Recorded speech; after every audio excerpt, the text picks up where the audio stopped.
मोहब्बत के साथ दुरूद शरीफ। अस्सलातु वस्सलामु अलैका या सय्यदी या रसूलल्लाह व अला आलिका व अस्हाबिका या सय्यदी या हबीबल्लाह। अस्सलातु वस्सलामु अलैका या सय्यदी या नबियल्लाह व अला आलिका व अस्हाबिका या सय्यदी या नूरल्लाह। अस्सलातु वस्सलामु अलैका या सय्यदी या शफीअल मुजरिमीन व अला आलिका व अस्हाबिका या सय्यदी या खातिमुन नबिय्यीन। काफ़ी देर के आप अल्लाह के घर में अल्लाह के एक बंदे की दुआ के लिए हाजिर हैं। आपने बड़े खूबसूरत अंदाज में नबी मुकर्रम फ़ख्र दो आलम सल्लल्लाहु तआला अलैहि वसल्लम की मदह सराई समात फरमाई है। अल्लाह पाक सभी आवाज़ों में हुस्न और सोच और गुदास पैदा फरमाए। हमारे दिल में अपने महबूब करीम सल्लल्लाहु तआला अलैहि वसल्लम की कामिल मोहब्बत का नूर पैदा फरमाए। बंदा देख के नहीं बोलते, बात सुन के बोलते हैं। जैसे कि मोहतरम आबिद मासूमी साहब कह रहे थे, कहने की ज़रूरत नहीं पड़नी चाहिए, क्योंकि आप सारे अल्लाह से प्यार करने वाले हैं और अल्लाह के महबूब से प्यार करने वाले हैं। तो जब महबूब का जिक्र होता है तो रब बड़ा राज़ी होता है, ये पक्की बात है। और शैतान को बड़ी तकलीफ़ होती है। सबसे ज़्यादा तकलीफ़ शैतान को होती ही सय्यद आदम सल्लल्लाहु अलैहि वसल्लम की अज़मत सुन के है। आज तक वो तौहीद का कायल है, अभी भी वो तौहीद का मुनकिर नहीं है। वो ये मानता है कि अल्लाह एक है। आपने कहीं पढ़ा कि मुझे कुरान पाक की कोई आयत ही बता दें या पूरा लिटरेचर दीनी बता दें, कहीं शैतान ने कहा हो मैं खुदा को एक नहीं मानता। वो मानता है। शैतान को मारी इसलिए अभी तक पड़ रही है, वो नबी की ताज़ीम नहीं मानता। आप तो सारी अदब करने वाले, एहतराम करने वाले हैं। हमने तो अपने बुजुर्गों से ये सुना है, जब सय्यद आलम सल्लल्लाहु अलैहि वसल्लम का नामी भी आ जाए, अंदर भी चुक जाए, गर्दन भी चुक जाए। आज हमारी जुबान से सुभान अल्लाह निकले, कितने दुख की बात है। मुंह की बात नहीं करता जो गुम हो जाते हैं। बात हज़रात यकीनन ऐसा होता है, वैसा महक होते हैं कि उनके दिल से जुबान अल्लाह होती है। वो पढ़ने वाले को भी पता चल जाता है कि बंदे हाजिर हैं। असल मकसद तो हाजिरी का ही होता है कि ये तवज्जो से सुन रहे हैं और ये कहीं पहुँचे हुए हैं, कहीं इनकी हाजिरी लग रही है। इसलिए शैतान को तौहीद का मसला नहीं है, शैतान को ताज़ीम नबी का मसला है। असल ये मसला है और अल्लाह का फजल है कि अल्लाह ने हमें वो दौलत दी है जिस दौलत की वजह से यहां भी खैर है, कब्र में भी खैर है और हश्र में भी खैर है। आपने कभी गौर किया कि सबसे पहले दो ही ग्रोह बने थे, उससे पहले ग्रोह बंदी नहीं थी। आज हमारे लोग कहते हैं ये ग्रोह बना ली है। हमने कहा हमने ग्रोह नहीं बनाए, ग्रोह बने हैं।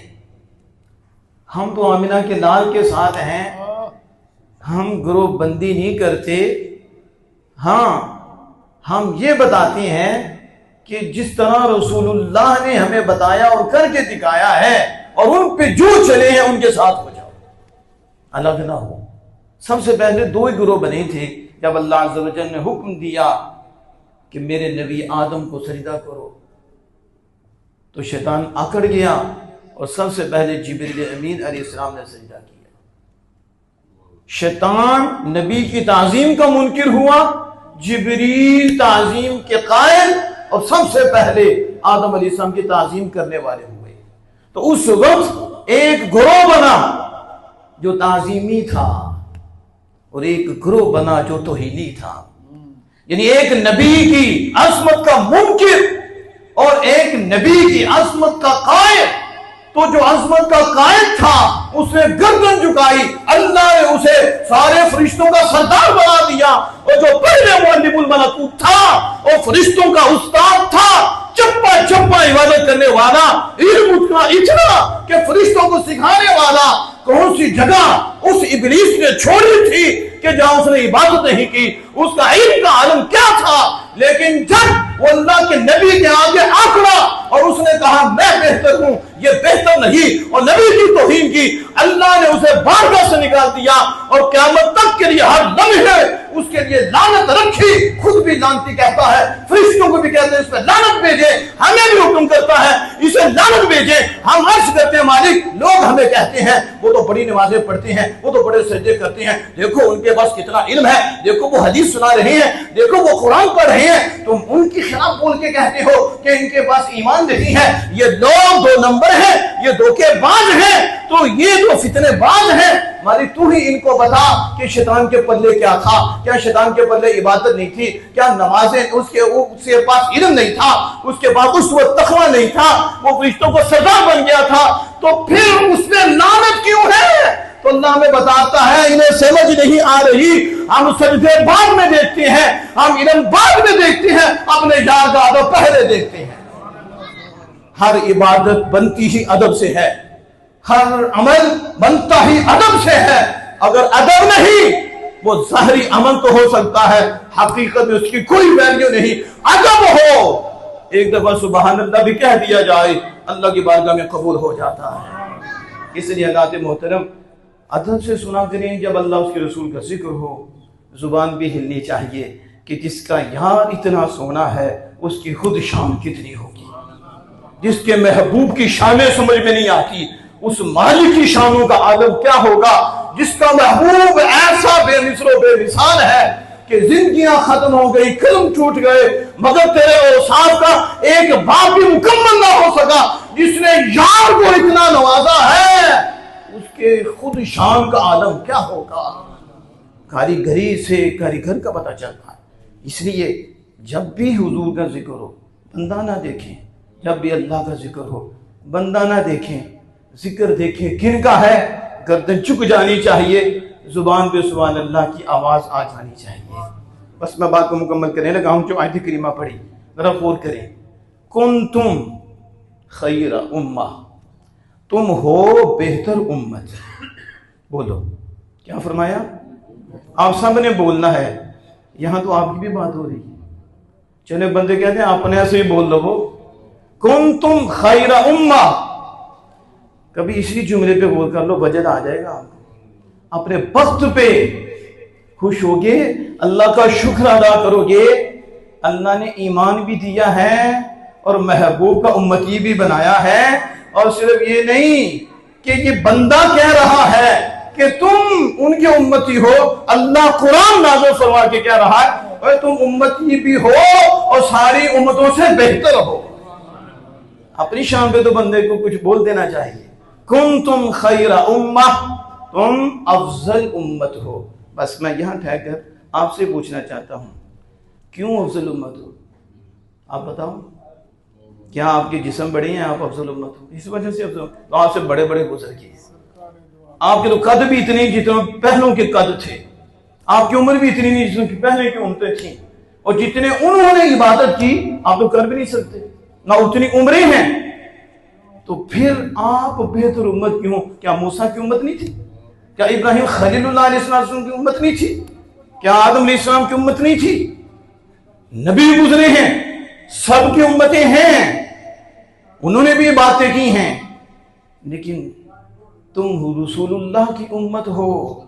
तुम्हारे कद्दो जिसामत, तुम्हारी इबादत की वजह से ये तमगा नहीं मिल रहा। रब तुम्हें ये जो तमगा और शान दे रहा है और इम्तियाजियत और इनफिरादियत सारे नबियों की उम्मतों में तुम्हें अदा फरमा रहा है। वजह तुम नहीं, वजह उसके अफजल नबी आमिना के लाल है। इस वजह से मैं, एक लम्हा साहिब थे, वो इस आयत पे गुफ्तगू कर रहे थे, शायद उनकी तवज्जो ना रही, तो उन्होंने कह दिया कि बेहतर उम्मत इसलिए हो कि तुम नेकी का हुक्म देते हो। तो अल्लामा साहब यहाँ फिसल गए। बहुत दफ़ा ऐसा होता है कि तवज्जो नहीं रहती, हालांकि ये कुरान और हदीस के खिलाफ मफहूम है। ये नहीं कि नेकी का हुक्म देंगे तो बेहतर उम्मत है, ये नहीं मसला। ये इसका शान है, इसकी ये इसका तुर्रा इम्तियाज है, ये इसका तारुफ है कि बेहतर उम्मत किस वजह से है कि उम्मत मुस्तफा है। इसलिए लबा मादा वसतन लितकूनु तुम बेहतर उम्मत हो, लितकूनु शुहादा अलन-नास, और तुम लोगों पर गवाह हो। तुम अफजल उम्मत हो इसलिए कि तुम मेरे यार की उम्मत हो। उम्मत अफजल होने की वजह रसूलुल्लाह है, अल्लाह के महबूब हैं। हाँ, इसके आगे इसका तारुफ है कि जो बेहतर उम्मत है, तअमुरून बिल मारूफ, तुम लोगों को नेकी का हुक्म देते हो और वह क्या करते हो, वयनहौना अनिल मुनकर व तनहौना अनिल मुनकर, और तुम बेहयाई से रोकते हो।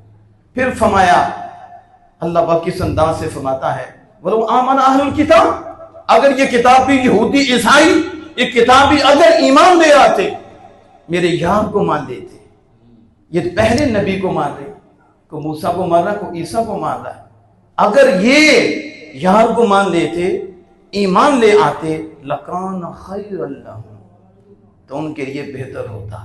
अंदाज देखा, बेहतर ईमान की वजह से कि आदि ईमान मिल जाए तो बंदा बेहतर है उससे जो बेईमान है, जो काफिर है उससे बेहतर है।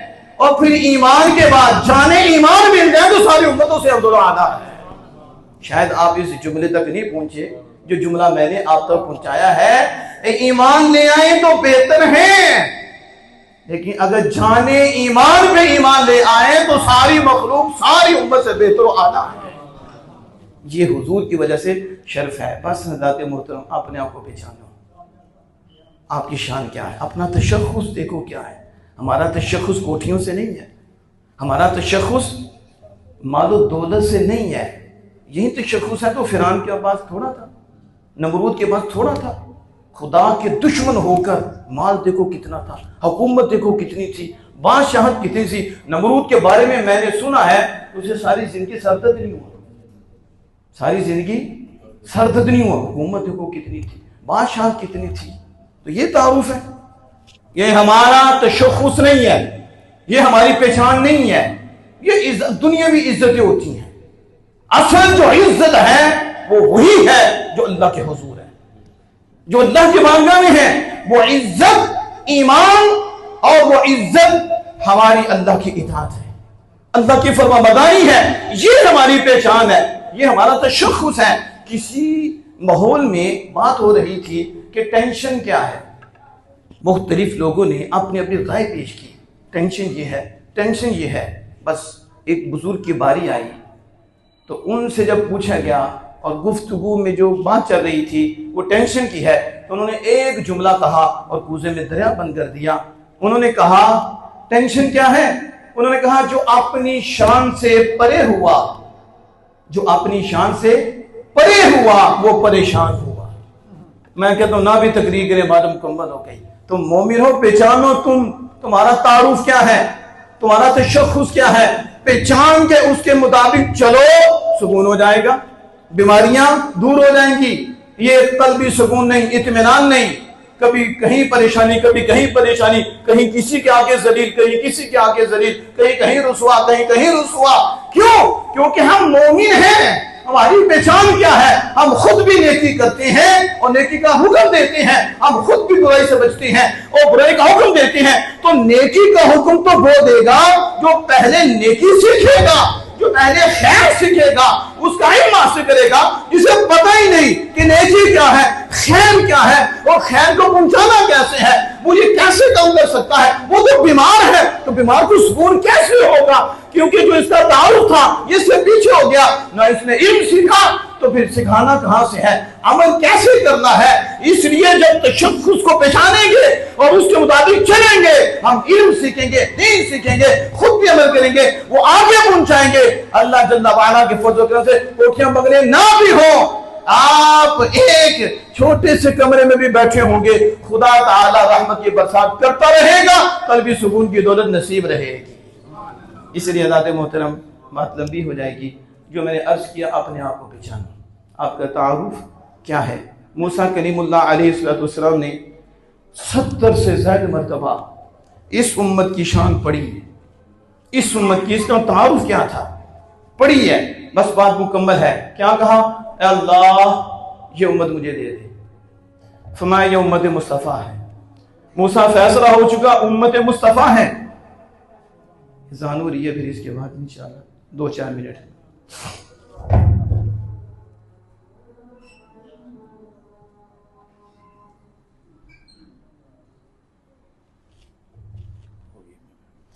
मूसा कलीमुल्लाह अल्लाह के कलाम में देखते हैं कि एक उम्मत है बड़ी शानों वाली है, और कितनी दफा बड़ा 70 से भी ऊपर कहा ये उम्मत मुझे दे दे, फरमाया ये उम्मत मुस्तफ़ा है। उसमें एक शान ये थी कि इनके दिल में कुरान होगा और जुबान पे जारी होगा।